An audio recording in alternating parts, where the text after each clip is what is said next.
I would like you to tell us something about the meeting you had in Berlin with Barroso and Merkel about your proposal.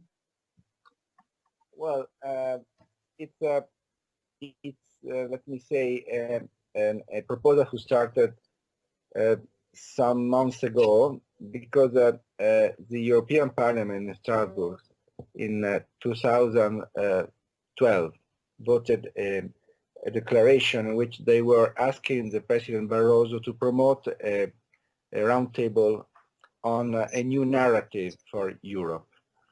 And the idea is to involve, to gather a group of thinkers, scientists, artists,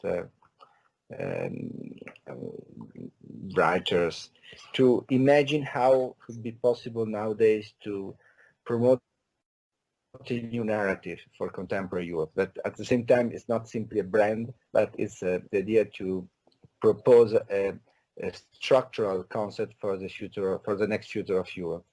And so I was part of this group of thinkers, and we had a sequence of meetings. The first one was in Warsaw in last July, the second one was in Milano in December, and the last one was in Berlin, more or less 1 month ago. And in this occasion, I was trying to propose a vision of Europe who was related to a project that I did with Multiplicity in 2001, within the mutation research. And there was this idea of Europe as one unique city. That's exactly what we have proposed to Barroso. So why don't we start to imagine Europe as one unique city? And we know very well that this is a metaphor, and as happened with the metaphor, metaphors are cruel. So metaphors are normally reducing the complexity, killing the heterogeneity of a phenomenology. But in this case, I think that this metaphor, Europe is a unique city, is extremely fertile because asks us to observe in a different perspective how Europe can be governed, how Europe can be, let me say, a cultural device capable to involve new population groups, new tradition, new cultures. And well, at the same time, it's an evidence because if you have a satellite view, nighttime view of Europe nowadays, you immediately understand that Europe is one unique metropolitan environment with let me say, a very strong density of population and of inhabited space, and more than the 60% of the European population live within an urban environment. And the second evidence is that this city is not simply one unique city, but it's a city composed by thousands of small and middle-sized cities. So this is something which is absolutely specific of Europe. This huge urban environment is in reality a polycentric environment, which has within it a lot of middle-sized and small-sized cities. And maybe that has only two megalopolis, which is Paris and London, that have more or less more than 10 million inhabitants. But normally you don't have the 20 million megalopolis that you have in Asia or in South America or in Africa or in North America too. So I think that all this kind of consideration are in a way confirming the fact that we can really observe Europe as one unique city, a city who has within it its parks, because the natural environment like the Alps or the Pyrenees can be conceived as huge natural environment surrounded by the city. It has within it its, let me say, garden, because the agricultural fields can be considered as places where still, we are lucky for that, we can invest in the future of agriculture who could be useful for the citizens. And again, so there was a geographical evidence who is supporting this metaphor of Europe as unique city.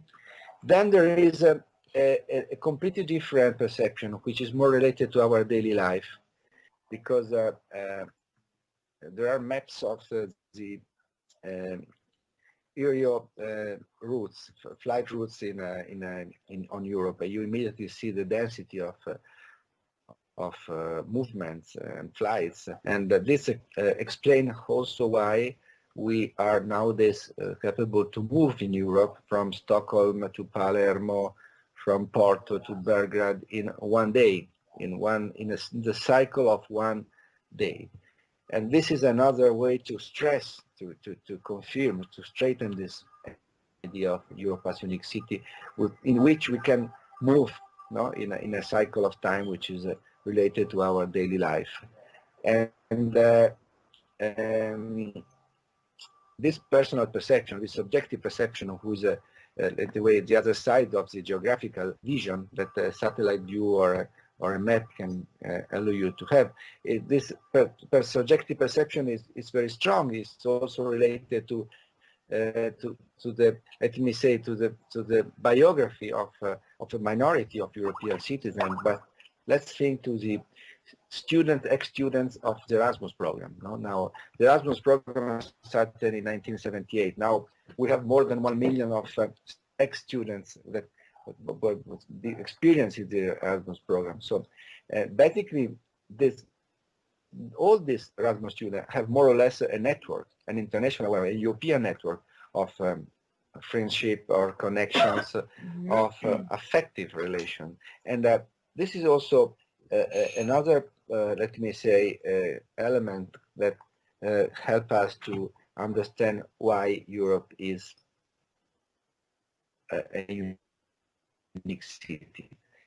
And again, we can talk about culture, we can talk about, so my proposal was, let's start to think to this possibility, to this metaphor, and let's try to convince the political sphere that this could be a very good metaphor for the next future of Europe. How did the politicians reacted to it? How did they reacted to your proposal? No, the reaction was very positive, and now we are working at a different step. So not only to start using this metaphor, but imagine how we could realize a sort of daily chronicle, journal, which could, let me say, follow the cultural life of this unique city, or better, that could anticipate what is going to happen in the different districts, so in other words, in the different cities of this unique urban environment. So the point is, why don't we work on a web journal who can, let me say, be day by day, hour by hour updated on what is happening or could happen in this huge environment. And we are working on that. We are now, together with the Venice Biennial and the Berlin Biennial, promoting this web journal. We are working on the idea of a journal who at the same time should, let me say, inform and update the readers on what is going to happen on the city. And on the other side, it's a journal who has to put together a bunch of thinkers that live in Europe and that follow what is happening in Europe. Because from another point of view, this is what keep together Europe today, but what for centuries has kept together Europe today, because Europe has never been, let me say, a continent with precise perimeters. So it has been an environment, a geopolitical environment who has changed its borders. And today, if you try to describe what is Europe nowadays, you don't have a clear perimeter still today, because if you observe it through, let me say, the Euro perspective, you have a certain Europe. If you observe it through the European Commission perspective, you have another Europe. If you observe from the NATO or defense strategy, you have another Europe again, and so on and so on. So, but finally, what keeps together Europe, it's a sort of global conversation between the thinkers that have produced the European thought. So the other goal of this journal is an attempt to put together a bunch of thinkers and ask them to start to dialogue, to conversate on what is going to happen in Europe. So using culture as a first, let me say, key entry to Europe.